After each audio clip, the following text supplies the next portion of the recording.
ये बात आप जरूर स्वीकार करें कि सोते समय आपको बहुत सावधान रहना है। और प्रायः गलती सोते समय करते हैं उपासक की, कोई प्रपंच की बात याद करते हुए या मोबाइल देखते हुए या कोई गंदी चेष्टाओं का आपकी रात बेकार चली जाएगी। अगर गंदी चेष्टा हो गई तो सुबह भी बेकार हो जाएगी, दिन भी बेकार हो जाएगा, निरुत्साहित हो जाओगे। सोते समय आपको समय नहीं देना व्यर्थ चिंतन का। उसी समय विषय चिंतन होता है, उसी समय विषय भोग की आकांक्षा जागृत होती, उसी समय विषय देखने की इच्छा होती। मोबाइल है तो जिस समय आप अपनी शैया पर जाएं स्विच ऑफ कर दें। उसमें मैसेज घंटी आने का कोई भी रास्ता मत रखें। मान लीजिए आप उपासक हैं भगवत प्राप्ति के, 30-35 वर्ष ये नहीं था तो सब मर नहीं गए थे। और बोले इमरजेंसी, जब इसकी 30-35 वर्ष से पहले इसकी कोई रचना नहीं थी, मुझे लगता है, क्योंकि 30-35 वर्ष में ही इसका विस्तार देखा है। नहीं तो कभी किसी के पास मोबाइल नहीं। कोई बड़े अधिकारी तो इतना बड़ा वो, इतना बड़ा वाला वो ऐसे रखते थे। नहीं तो मोबाइल तो हमें लगता है 30-35 वर्ष। तो फिर इमरजेंसी कैसे चलती थी? कैसे चलती थी इमरजेंसी? और आप ब्रह्मा हो क्या कि इमरजेंसी संभाल लोगे? स्विच ऑफ करो। जो सब इमरजेंसी संभालने के लिए तैयार, रात दिन न सोता है, वो हर समय जागृत रहता है, वो हमारा आराध्य देव है। स्विच ऑफ करो, चिंतन लगाओ श्री जी का। ये जो रात्रि के शयन के समय मोबाइल में इधर उधर दृश्य देखने हैं, अपने सर्वनाश का बीज बोना है। मान लो, हमारी प्रार्थना मान लो, ये उस समय मन आपको परेशान करेगा जब कमरे की सिटकिनी अंदर से बंद होगी। सबसे प्रार्थना है रात्रि के शयन के समय। तो बोले फिर ठीक है 10 बजे तक देख लेंगे मोबाइल, इसके बाद शयन के समय भजन कर लेंगे। होगा ही नहीं। क्या तुम देखना चाहते हो? प्रिया प्रीतम के सिवा और कुछ क्या देखना चाहते हो? वो तो सुभग सुंदरी सहज सिंगार, सहज शोभा सर्वांग प्रति सहज रूप वृषभानुनंदिनी। हमारी स्वामिनी जी की सुंदरता छुपाने के लिए आभूषण पहनाए जाते हैं, औरों को तो आभूषण सुंदरता बढ़ाने के लिए। यहां छवि के छिपाए बे को ऐसे के दास होके क्या देखोगे मोबाइल में? क्या देखना चाहते हो? वासना की क्रीड़ा, और तुम उस क्रीड़ा को देखना चाहते हो। परमार्थ के पथिक हो। देखना है तो प्रभु को देखने की वृत्ति रखो, अन्यथा मूंद लो आंखें। प्यारे, महान फल प्राप्त करोगे। सबसे प्रार्थना है एकांत में मोबाइल रूपी दुश्मन से बचो। क्योंकि जब आप गंदी बात कहीं देखोगे तो आपके अंदर वैसे ही चिंतन बनेगा, वो ऐसे ही लगेगा मैं भी ऐसा करूं, मैं भी ऐसा भोगूं, मैं भी ऐसा देखूं। मान लीजिए आप, जब हमारे शास्त्र कहते हैं कि पशु पक्षियों के मैथुन को भी नहीं देखना है, अगर ऐसा एक बार दृष्टि पड़े तो मानसिक प्रणाम करके दोबारा दृष्टि ना देना। और आप मोबाइल में ऐसी चेष्टाएं देखोगे, कैसे आप भगवत भजन करोगे? कैसे भगवत प्राप्ति का उद्देश्य रख पाओगे? ये कलयुग की बहुत महीन चाल है कि उसके बिना काम नहीं चलेगा और हम तुम्हें काम से युक्त कर देंगे। इसके बिना काम चलेगा नहीं, तुमको रखना पड़ेगा। और जब तुम इसे रखोगे तो हम काम अपना कर लेंगे। कलयुग ने कहा हम अपनी व्यवस्था बना लेंगे। यहां कह रहे जब आप नींद में जा रहे हैं तो बिल्कुल मानो मृत्यु शैया पे जा रहे हैं। आपको उस समय नाम जप में बहुत ध्यान देना है, कहीं मन बहक ना जाए। तो क्या होगा, 5-6 घंटे जो आप लेटोगे ना, वो भी भजन हो जाएगा। हमारा जो सततम योमाम स्मरति नित्यशा है ना, ये पूरा हो जाएगा। नहीं, उस समय हम सो जाएंगे तो हमारा 6 घंटे का वियोग हो गया, 6 घंटे भजन रुक जाएगा। और ये 100% पक्की बात अनुभव की कहते हैं। यदि सोते हुए भजन करोगे तो जगते, कई बार तो पकड़ा है कि अगर आधे पद में बेशुद्ध हो गए तो वो पद पूरा जगते ही शुरू हो गया है। मतलब बीच में स्थिति भागवती की रही। जैसे बेहोश करते समय हमने कहा था जब ऑपरेशन के हमें बता देना, तो उनका बाबा अब इंजेक्शन लगाने वाले हैं तो वो 1 मिनट हमें केवल दीजिए, अपनी चित्तवृत्ति। तो जब होश आया तो वही पहले चिंतन चल रहा था, वही चिंतन। जैसे सोने के समय बेहोश हुए तो जगने के समय वही चिंतन, ऐसे ही इंजेक्शन से जब बेहोश हुए और जब होश आया तो वही चिंतन चल। बहुत बड़ा चमत्कार अभ्यास का है। नींद खुले तब से लेकर गाढ़ नींद आने तक स्मरण में कभी रुकना नहीं। और आपको एक छूट दे रहे हैं। कभी कभी क्या होता है कि एक मंत्र में, एक नाम में जैसे बहुत देर अभ्यास करते हैं तो मन उबने लगता है। इसका स्वभाव है, ये अनुभव की बातें कहते हैं। इसका स्वभाव है नवम नवम, नहीं तो ये मतलब, तो इसको हम लोगों ने कैसे फंसाया है। जैसे गुरु मंत्र जप रहे, अब 2-3 घंटे लगातार गुरु मंत्र जप, अब इसको उबन बढ़ी, अब ये छोड़ रहा है, बीच बीच में पता चलता है छोड़ना चाहता है, छोड़ रहा है, तुरंत इसको नाम में फंसाया। अब थोड़ी देर नाम में चला, फिर उब रहा है, बहुत विचित्र है ये। अब उसको फंसा दिया। उस पीछे की बात अभ्यास के समय, नमामि समीशान निर्वाण रूपम विभुम व्यापकम ब्रह्मवेद स्वरूपम। चिंतन, पदगान करे, ये भगवान शिव पदगान कर रहे हैं और उसका चिंतन, निर्वाण रूपम विभुम व्यापकम ब्रह्मवेद स्वरूपम। अब अपने यहां अवसर है, सुंदर सुंदर कोई पद गुरुमंत्र जब करते हुए मन जब उबने लगे, राधा वल्लभ श्री हरिवंश, राधा वल्लभ श्री हरिवंश, राधा वल्लभ श्री हरिवंश, इसमें भी उबने लगे, शुरू कर, जोई जोई प्यारो करे सोई मोही भावे, भावे मोही जोई, इसमें भी उबने लगे। सुधा निधि का कोई एक लाइन ले लो, ब्रह्मेश्वरादि सुदुरूह पदारविंद श्रीमत् पराग परमाद्भुत वैभव, ब्रह्मेश्वरादि सुदुरूह छोड़ना नहीं है, तू भाग में नवम नवम दे रहा हूं, नवम नवम। इसको फंसाने के लिए आपके पास अस्त्र हो, जैसे यहां चाकू, यहां पिस्तौल, तलवार, ये वो सब बिल्कुल वीर सजा रहता है, ऐसे ही अपने लोग सजे रहते।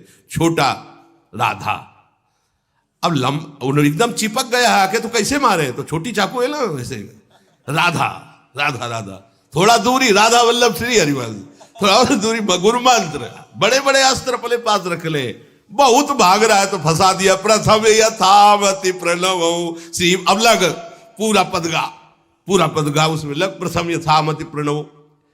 भोजन पाते समय ऐसा अभ्यास किया है, 1 घंटा के पहले भोजन नहीं होता, चाहे 2 रोटी पाना हो, समय लगता है भोजन, आराम, एक एक नाम, एक एक, कुछ भी हल्ला मचाओ, कोई फर्क नहीं पड़ेगा, अपना चलेगा। अभ्यास स्नान के समय, भोजन के समय, किसी क्रिया के करते समय, किसी से बात करते समय, सोते समय, ये विशेष स्थान जहां में सावधान रहना है। यहां भजन छूटता है, ध्यान देना, यही भजन छूटता है। चलते समय, क्रियावान होते समय, प्रसाद पाते समय या किसी से बतराते समय, ये सब भजन के छूटने के स्थान है और यहीं पकड़ना है भजन को। जब आपको बिल्कुल न लगे तो मानसिक सब बंद कर दो और गुनगुनाने लगो, जो धुनी आपको अच्छी लगे उसी में नाम, कोई नाम लेके, संसार का चिंतन न होने पावे, चाहे जो कुछ तुम जहां तुम्हारा मन आवे, गंगावरी गोदावरी, कुछ भी भागवतिक चिंतन के सिवा संसार के चिंतन न होने पाए। पहले ऐसे अनन्य बनो, फिर बाद में अनन्यता आती, रसना कटो जो अनरट। हाँ भी विषय चिंतन कर रहे हैं, प्रपंच कर रहे हैं, बोले रसना कटो जो अनरटो, और नहीं बोल सकते, प्रपंच बोलेंगे बस, रसना कटो, ये शब्द वहां नहीं आते। पहले हम आपको छूट देते, भक्त चरित्र, भगवान की चरित्र, नाम, कीर्तन, मंत्र, जो भी चाहो, संसार का चिंतन मत होने देना, पहले ये पकड़ो, फिर आगे चल करके जब पवित्र हृदय होगा तब ये निष्ठा आती, रसना कटो जो अन रटो, निरखियन फुटो नयन। मान लो संसार का चिंतन नहीं करने देना है इसको, आप जैसे बने वैसे करो भागवतिक चिंतन, कोई नाम ले लो, कोई मंत्र ले लो, तुम्हें जो प्रिय लगे। हम छूट देते हैं, ये हम नहीं करें कि रसना कटो जो अन रटो, ये बाद की बात है। हमें पहले इसका संसार चिंतन रोकना है। कैसे छूटेगा, कैसे छूटेगा, हमें यह पकड़ना है। नहीं तो निष्ठा की बात, जो हरि नाम जगत त्रिशिरोमणि वंश बिना कबहू, हरिवंश बोलेंगे नहीं, हरि बोलना नहीं है, हरि बोलना नहीं, क्योंकि जो हरिनाम जगत त्रिशिरोमणि वंश बिना, हरिवंश बोलना नहीं है क्योंकि प्रपंच में रति। तो क्या करो, जो तुम्हें प्रिय लगे पहले उसे पकड़ो, ये हम अंदर की बात करें, प्रवचन की बात नहीं कह रहे। मन को फंसाना है हमें। राम कृष्ण हरि जहां लगे इसको लगा, पहले इसको फंसाओ, संसार का चिंतन न होने दे। गीता भागवत भक्त चरित्र कुछ भी कहीं भी इसे फंसाओ, पहले संसार का चिंतन न होने दो, फिर लाओ इसको घुमा के निकुंज वाटिका में। फिर तो भागेगा ही नहीं, फिर नहीं भागेगा। अब सीधे निकुंज वाटिका में किसी महाभाग्यशाली गुरु आश्रित का लगेगा, अन्यथा बहुत प्रपंची मन है।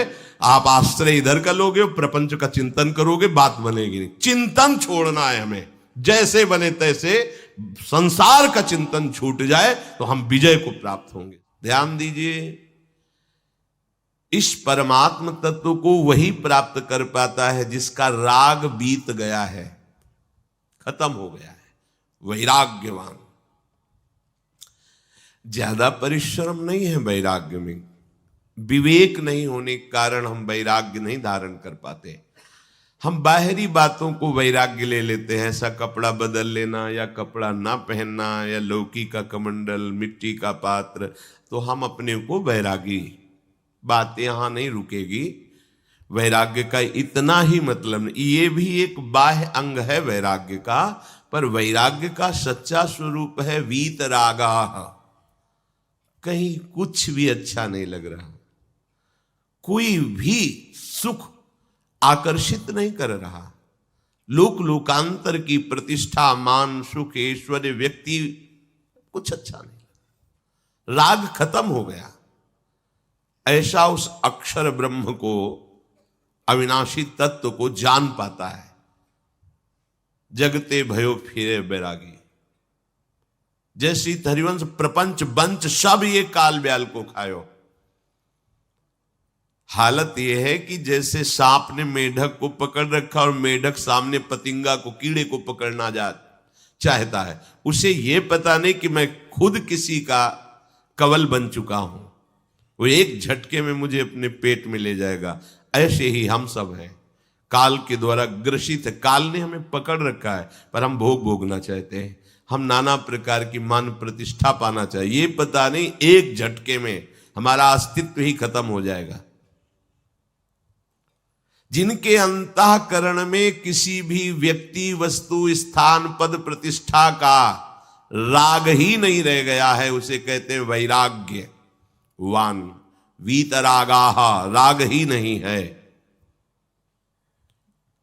जिनका अंतःकरण निष्पाप निर्मल हो चुका है, जिनके हृदय में केवल भगवत प्राप्ति की उत्कट लालसा जागृत हो गई है, ऐसा साधन संपन्न उपासक परमात्म तत्व में प्रवेश पाता है। अध्यात्म मार्ग की ऊंचाई पर वो स्थित हो जाता है। यदि छंतु ब्रह्मचर्यम चरंती, जिनकी इच्छा एकमात्र भगवत प्राप्ति की है, यदि छंतो, तो उनको क्या करना होगा? ब्रह्मचर्यम चरंती, ब्रह्मचर्य का पालन करना होगा।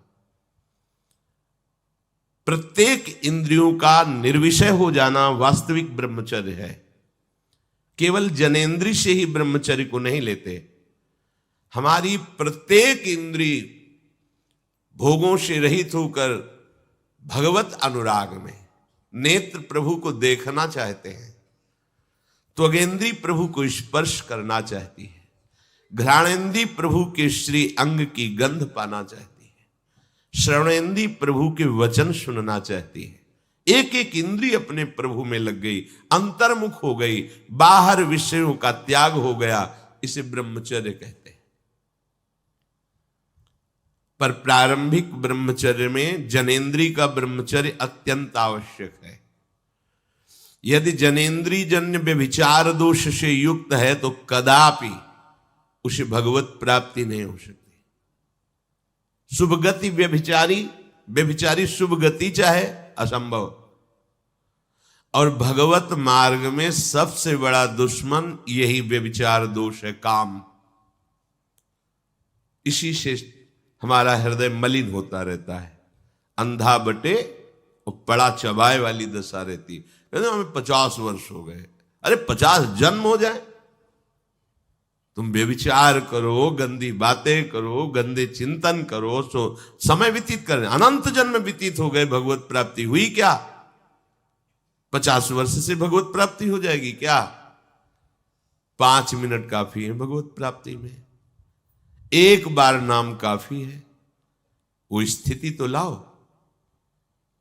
बार बार बहिर्मुख वृत्तियों के द्वारा विषयों में सुख बुद्धि कर लेने से हमारा सारा का सारा अध्यात्म चिंतन बदलता रहता है, इसलिए लाभ नहीं मिल पाता, एक रस चिंतन नहीं रह पाता। बार बार विक्षेपी विषय करते रहते हो, हम सहते रहते हैं और भोगते रहते हैं। एक बार तो हिम्मत करके उठो, अवलो नशानी अब ना नशई हो, एक बार तो दृढ़ बनो। बस मन के अनुकूल चलने की बात को तुम्हें रोकना होगा, तभी तुम्हारे अंदर यदि क्षण तो ऐसी इच्छा जागृत होगी। पक्का पक्का ऐसा ही है। जब हम किसी विषय के वेग को सहते हैं, विषय नहीं भोगते हैं, तो मन बहुत जलाता है। उस जलन में फिर एक ही बात होती है, बस भगवत प्राप्ति हो जाए, झंझट खत्म हो जाए। कब तक हम इसमें चलेंगे? एक बार भगवत, वो जलन हमको भगवत प्राप्ति की इच्छा प्रकट करती है। अपने लोग क्या करते हैं? जलन को मिटाने की कोशिश करने लगते हैं, तो भगवत प्राप्ति की इच्छा क्या, भोग प्राप्ति की तृष्णा जागृत हो जाती है। भोगे हुए भोगों को बार बार भोगने की इच्छा का नाम तृष्णा है। बाहर और भीतर से कोई सहयोगी नहीं, जल रहा है उपासक, तब रास्ता निकलता है भगवत प्राप्ति का, तब इच्छा प्रकट होती। अब नहीं, बहुत जल लिया, अब तो केवल प्रियाजू के समीप जाना है, अब तो प्रभु के सानिध्य में रहना है, नहीं इन भोगों की जलन में जलना है। पर यहां तक पहुंचने के लिए जलना होगा, तभी लिखा सहित सहित बाढ़ भगति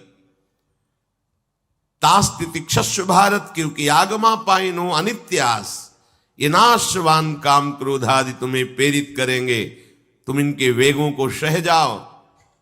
ये स्थायी नहीं है, आगमा पाइनो है, आने जाने वाले हैं, और ये सहन करने से नष्ट होते हैं, भोगने से बढ़ते हैं।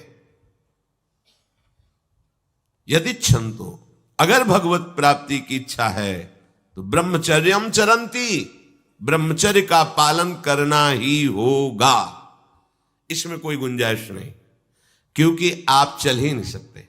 ध्यान से सुन लो, ये मनोरंजन का मार्ग नहीं है, इसमें मन ही मार तनहारिक वृंदावन में गाज, इसमें मन मारना होगा। प्रायः ये मन को दुलार करने वाले लोग कभी भाग्य से सत्संग में भी आ जाते हैं, कभी श्री विग्रह के दर्शन करने भी मंदिर पहुंच जाते हैं, कभी तीर्थ याटन भी करते हैं, पर इनका कोई लक्ष्य नहीं होता। आज सुन लिया सत्संग, बढ़िया है, लक्ष्य नहीं होता। यहां लक्ष्य वालों की बात हो रही। यदि क्षम तो, यदि तुम्हारी ऐसी इच्छा जागृत हो रही किसी जन्म में भगवत प्राप्ति करनी, तो ब्रह्मचर्यम चरंती, आप सच्ची मानिए, जिसके निकालने में तुमको सुख की अनुभूति हो रही, उसको रोकने में कितनी सुख की अनुभूति होगी। उन्मत्त हो जाओगे, बहुत जल्दी आपके सारे के सारे करण भगवदाकार होने लगेंगे यदि आप ब्रह्मचर्य का पालन करेंगे। शरीर स्वस्थ, हल्का, मन प्रसन्न, नींद आदि पर विजय, कितने गुण ही गुण। और ब्रह्मचर्यहीन आलस्य, प्रमाद, भोगों का चिंतन, मन का डिप्रेशन में पहुंचना, कमर में दर्द, टांगों में दर्द, सर में दर्द, घबराहट होना, बिना किसी कारण के मन भयभीत हो रहा है, भोजन अपच हो रहा है, बिना किसी प्रक्रिया के वीर नाश हो रहा है, बिना किसी प्रक्रिया के। काहे को मृत्यु स्वयं स्वीकार कर रहे हो, ये मृत्यु है। चाहे भगवान दत्तात्रेय जी बोल रहे हैं या भगवान कपिल देव जी बोल रहे हो, जब उपासक को संबोधन करते हैं भगवत प्राप्ति के लिए, तो कहते हैं कि इस भोग वृत्ति को साक्षात मृत्यु रूप देखो, ये मृत्यु है तुम्हारी। जब शरीर राग त्यागना है तो तुम शरीर से भोग भोगोगे तो आसक्ति शरीर की पुष्ट होगी, आसक्ति भोग सुख की पुष्ट होगी, है नहीं। कितने दिन शरीर रहेगा, कितने दिन भोग रहेंगे। विचारवान बनो, ब्रह्मचर्यम चरंती, ब्रह्मचर्य का पालन करो। उपासक जो ब्रह्मचारी होता है उसका खिला हुआ चेहरा रहता है, जैसे कमल खिला हुआ, बिना किसी कारण के उसकी मुख मुद्रा में प्रसन्नता होती है। जो ब्रह्मचर्यहीन होता है बुझा हुआ चेहरा होता है, तेजहीन, बिना किसी कारण के वो शोकग्रस्त लगता है। बैठा है, आपको लग रहा है शांत है, लेकिन आप चेहरे को देखो, वो एक शोकग्रस्त है, कुम्हलाया हुआ चेहरा, अशांत चेहरा। मुख प्रसन्न, तन तेज विराजा, यह है ब्रह्मचर्यम चरंती, भगवत आराधन संपन्न उपासक का। जैसे आग में पैर रखते हुए कोई चले तो कैसे चलेगा, ऐसे ही ब्रह्मचारी की पहचान है। इतनी स्फूर्ति उसके अंदर होती, जैसे आग में चलने वाला पूरा पैर नहीं रख पाएगा, अगला कदम रख देगा क्योंकि ताप लग रहा है, ऐसे उसकी स्फूर्ति होती पैरों में। उसकी आंखें एकाग्र रहती है, चंचलता इधर उधर या बार बार झपकना, यह विषयी पुरुष का लक्षण है। बार बार पलक झपकना, यह विषयी पुरुष का लक्षण। इधर उधर ताक झांक, चंचलता, ऐसा बैठे तिनका तोड़ रहा है, पैर हिला, यह सब विषयी पुरुष के लक्षण है। यह तो बिल्कुल साधारण स्पष्ट दिखाई देता है आदमी विषयी है या ब्रह्मचारी, एक सेकंड में लक्षण होते हैं। आपको जब भगवत मार्ग का अवसर मिला है तो गृहस्थ हो, संतान हो गई, ब्रह्मचर्य से रहो। नहीं चाहिए संतान तो भ्रूण हत्या, गर्भ हत्या जैसे महापाप करने की क्या जरूरत है। उसी वीर से संतान उत्पन्न होती है जिसको आप नष्ट कर रहे हो, जिसको आप ऐसे पानी में बहा रहे हो, व्यर्थ फेंक रहे हो, तो उसको भ्रूण हत्या का पाप लग रहा है, तो तुमको पुण्य लग रहा है, वीरपात कर रहे हो तुम्हें भी वही हत्या लग रही है, क्योंकि उसमें वही जीवात्मा है जो मां के गर्भ में जाके बालक रूप धारण कर लेती है, उसको तुम नष्ट कर रहे हो। पर बुद्धि भ्रष्ट हो गई है, समझ में नहीं आता, व्यर्थ में वीरपात करते हो, व्यर्थ में। तुम्हारा भजन बनेगा, तुम अध्यात्म के योगी बनोगे, मजाक है अध्यात्म का मार्ग। होश में हो जाओ, ये मन के दुलार को बंद करो। जब तक इच्छा ही नहीं भगवत प्राप्ति की, तो फिर तुम कैसे भगवत प्राप्ति कर पाओगे। भगवत प्राप्ति की इच्छा कैसे होगी जब तुम्हारी इस तरह से निंदनीय वृत्तियां हैं। इंद्रियों को दुलार कर रहे हो, मन को दुलार कर रहे हो, भगवत प्राप्ति चाहते हो, आचरण नीच और चाहते हो उच्च पदवी। सावधान हो जाओ।